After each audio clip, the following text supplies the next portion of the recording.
All I can hear in my head was the old saying, Oh, when you get a woman's money, you pay her back her money on top of what you borrowed. So you oh got to my protect that God. money, but you got to make that money make some money. That's all I heard in my head. That old saying, you got to take money and make the money make money. And if you get a woman's money, you got to protect that woman's money and give her back her money, because then you can always get something from her. Yeah. Because she see you know how to handle money. Mm-hmm. I took that money and I went and made that money make some money. I started buying knockoff purses. I started walking through the mall and seeing shoes that we didn't have in the malls in Texas and taking pictures of it, putting it on Facebook, saying I can get it. Man, how much them cost? Well, if they cost 75, I tell it 100. I started going to the dispensaries, looking at different weed and Googling it and saying, oh man, this is the real name of this weed. And I started looking at the benefits of this weed. I started uploading that information online. Started saying, man, I want some of that. Send me some. Then I started illegally shipping weed in the mail. Then I started flying with the weed. Within 2 months, I took that $1,500 and made $10,000, and I got to play Santa Claus for Christmas. I got to buy my kids everything they want, my mama, my sister, my wife. But I ain't have nothing. But that determination. Yeah. I was celibate. I was celibate the whole time in California. I was determined to change my situation. Not just financially, but the man I was. Yeah. Yeah. I wanted to be a man that can stand on his own 2 feet. And I proved to myself that I could do that. So, because I agree with the whole idea of suffering in a sense, to put yourself in a position to where you can really see what you're made of, because you don't realize you might have that dog in you, right? You might Yeah. be a beast. Yeah. The other side of it, though, is that society is so civilized and everything is so cushioned and handout. When you say them government handouts and stuff, I think that flew over people's head, bro. I was afraid to lose my disability, homie. I was getting what, $1,800 a month for nothing, seemed like. But that was a comfort that made life uncomfortable. Because it limits you.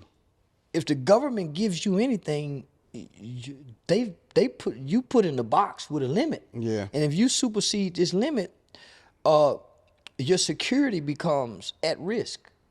So it's a lot of women who may get a job, but if they get a raise on a job or they continue to work on a job, shoot, gonna girl, mess up their I might benefits. lose my housing. Yeah.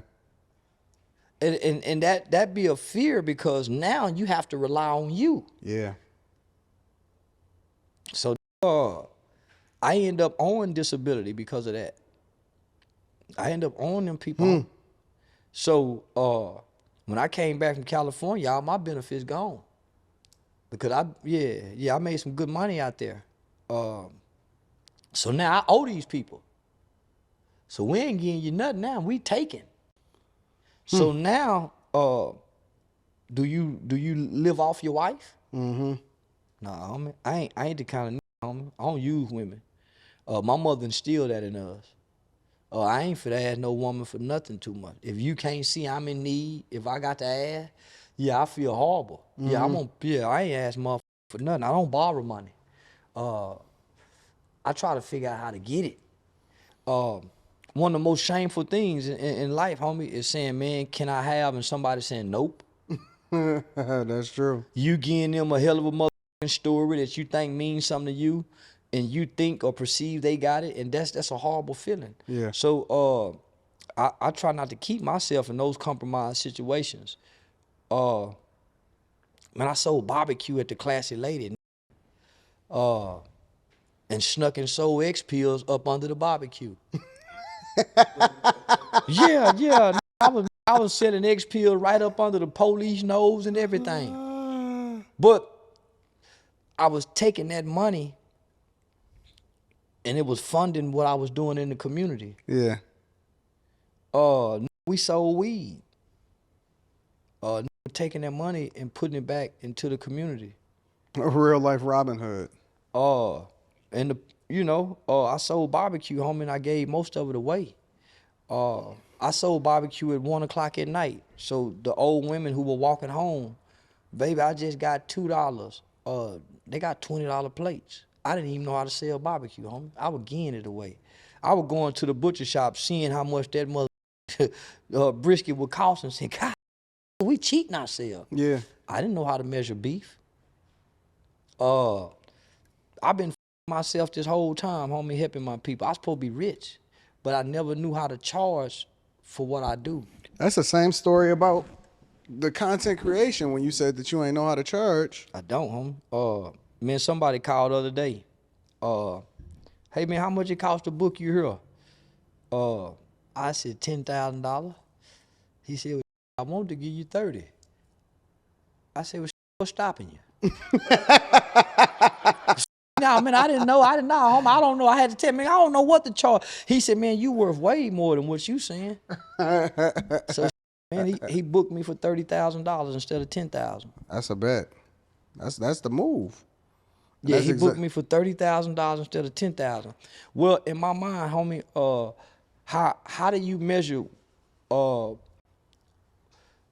If I went to God and said, okay, God, I want to preach, I submit to preaching, and I'm finna start a church.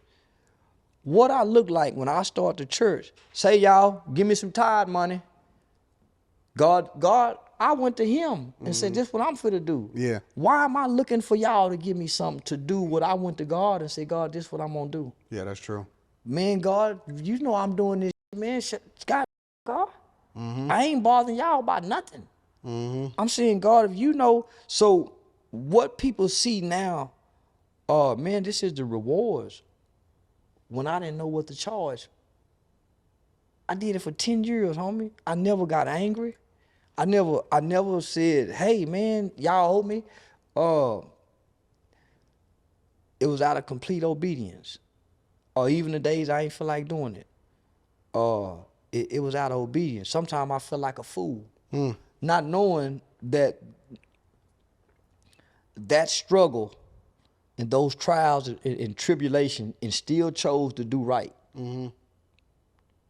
Yeah, I still chose to do right. I could have I could have most of them young mamas. I could have ran through most of the sexually promiscuous girls that used to come party at the Classy Lady. I protected my character as a black man amongst my people. That's why I'm so bold in the things that I say. Yeah, you are very matter of fact. Man, I'm very bold, homie. That's because I protected my character.